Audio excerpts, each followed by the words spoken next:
Hey there, in this video, I will show you exactly how to see who has shared your Instagram reel. To start, open the Instagram application on your mobile device. After that, tap on your profile from the bottom right corner of the screen. Here, you'll see all of your posts. Now, open the reel that you want to check. You'll be able to see who has shared your reel by tapping on the View Insights option given on it. However, you might not have that View Insights option, and if you don't have that, let's back up a step. Tap on Menu given in your top right corner. Then, go to Settings and Privacy. Here, tap on Creator Tools and Controls. On scrolling down, you'll find the option of Switch to Professional Account.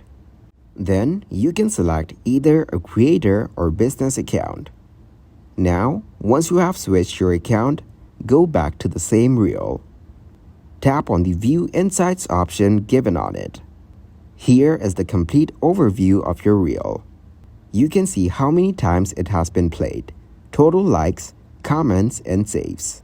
On scrolling down, you will find the option of Share, where you can see who has shared your reel. Thank you very much for watching, and don't forget to like the video and subscribe to the channel.